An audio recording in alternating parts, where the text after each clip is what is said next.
Hi everyone, Amy Miller here. Today I am coming on live to talk about getting your tough questions answered. And I'll get into what I mean here in one moment. But in order to get your tough questions answered, you have to first ask the tough question. And in order to ask the tough question, I always like to dig deeper, a few layers deeper to get to the real root, to the important stuff. You have to know what it is you want to know. Okay, so a lot of times we don't get our tough questions answered, and they're tough. I think a lot of times because we're afraid of what the answer might be. But if we a lot of times what happens when we don't ask the questions that we really need to know the answers to, maybe because we're afraid of what the answer might be, or maybe because we're afraid to ask the question because we don't want to bother, irritate, offend the other party, or put them on the spot, maybe in the interview process. The answer to that question, I'm going to say, I promise you, is going to come back and find you. The answer is later going to surface. The truth always comes out. And by that time, we have likely invested a lot of our time and energy. And so then if we learn that the answer is not the one that we wanted, we can find ourselves in a place that is not where we want to be. And this can, of course, be in life. And then I'm going to tie it to the interview process, of course, both if you are a candidate going through the interview process where you have important questions that you need the information to know, to understand if it's going to be a good move for you, a good direction for you, and or if you are a hiring manager. There have been many times in the past where, as a recruiter, a hiring manager will reach out to me and to backfill an opening that where the current or former rep wasn't in the role for that long. And so I will usually ask, going through the interview process, did you have any hesitation? Or I'll ask, what didn't work out with that particular candidate? What was it that was the problem, the challenge, or what was missing? And then I'll take it a step deeper. Were there any signs of this concern potentially in the interview process?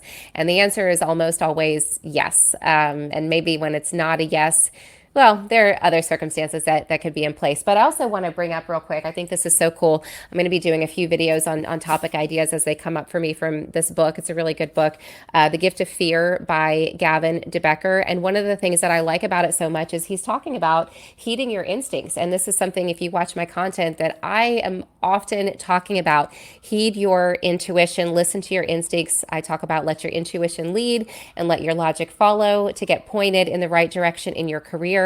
But also, you really want to listen to yourself if you are going through the interview process, if you are interviewing candidates, and in other areas in life. There's a lot of times where we feel that pause, that hesitation, maybe a warning signal.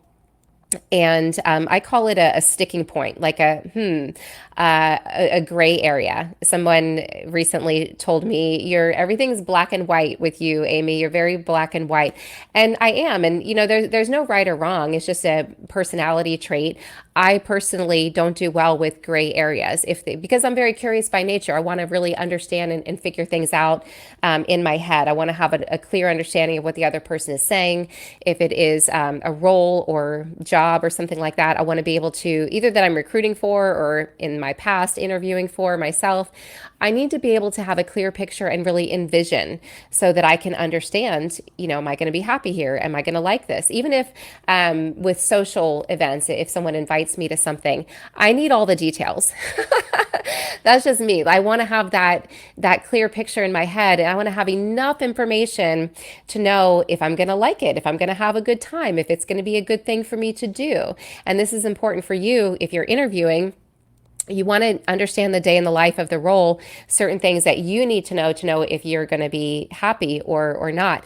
And I bet if you can think back to experiences that you've had, situations that you've gotten yourself into where you realize you're not where you want to be. And if you think back, you probably had a question, a pause, a hesitation, a gray area where you needed more information and you didn't dig deeper for whatever reason to get your question answered. And then now look where you are. So I'm going to take you through a couple of different examples and what to do when you have a gray area, a sticking point, a pause, a hesitation, whether you're a candidate or a hiring manager. And then, of course, you can apply these concepts to life as well. So we'll talk about some examples, what to do, and how it can obviously, make your life so much easier. So when you pay attention to your own instincts, your own intuition, and you do have pause or hesitation in a certain area, interview process or whatever it is for you,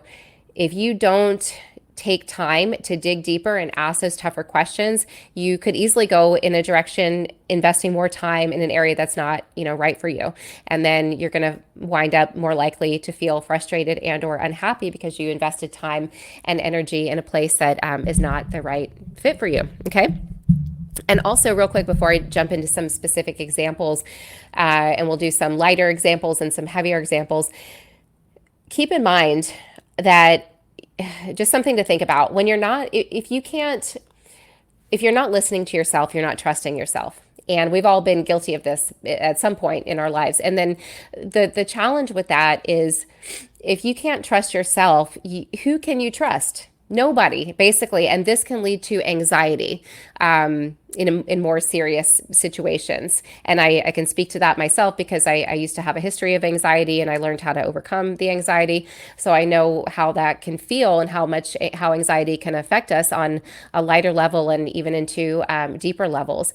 And a lot of times when we're feeling anxious, should I continue going forward with this interview process? Should I continue interviewing this candidate? Should I take this job? Should I invest more time in this, social group or whatever? Where if you were really listening to yourself, you would have the answer. Okay, so hopefully through the conversation today, you'll have some better insight on how to really listen to yourself. Okay. All right, so we'll dive in here. Oh, I want to share this. This is pretty cool. I forget which book this came from. I'm reading like 3 different books right now because I like to do that. But it's Zen Wisdom. Maybe it was from The Gift of Fear. It says, knowing the question is the first step toward the answer and toward predicting outcomes. So in The Gift of Fear, the author is talking about keeping yourself safe physically, and I'm talking about using your intuition to guide yourself in the right direction. And this is also what I like to call a key success habit because it's going to help you get where you want to go faster. A lot of times we might be tempted to not heed our intuition because we're afraid of this or that might or might not happen. But when you take the time to do that tough work of getting your tough questions answered, tough because we're afraid maybe of what the answer might be, then you're going to save yourself so much time and potential unnecessary frustration. So I'll start with candidates. Okay, yeah. So we'll start with candidates going through the interview process because I hear this a lot, either with clients that I'm coaching, career clients, career coaching clients, interview coaching clients, and also when I'm speaking with candidates that are now looking for an opportunity. Sometimes I'll be talking with a candidate and I'll ask them, are you open? Are you actively looking? Why are you looking?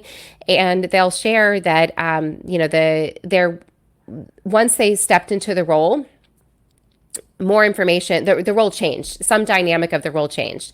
And so now they're looking because it's not what they thought it was and they're not happy. And so I will ask them, were there any signs during the interview process? And a lot of times there were. And so some examples would be not getting their questions answered fully. And so then there's a gray area. So sometimes I hear this one a lot where the territory grows. So the candidate says, okay, they're asking questions about the territory, but the answer is consistently vague. Sorry, I'm getting over a little thing. So my throat is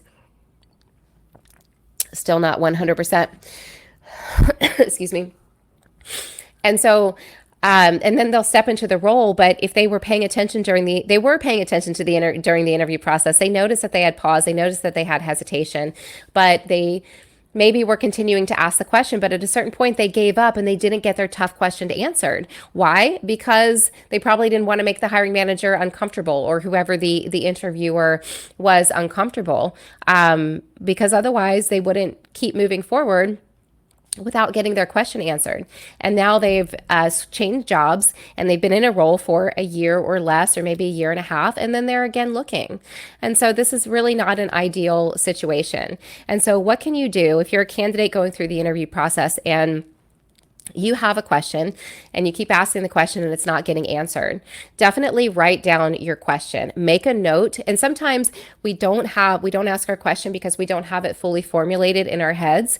And in that case, that can take some time. Like this happens to me a lot. I'll have a lot of thoughts, kind of scrambling and some emotions around these thoughts, but I haven't, excuse me, formulated my question. And so what you can do in this situation is just make a note of the emotion, of the hesitation, and then make sure that you come back and get that question answered. And one thing, an example of what you could say to the hiring manager, let's say everything is going great throughout the interview process, but you really need the answer to this one question. And despite your efforts in continuing to ask this question, you're not getting the answer. You can say, like, let's say you get an offer or to be moved forward to the next step. You can say all of the positives that interest you in the opportunity. However, I really, there's a question, I need more information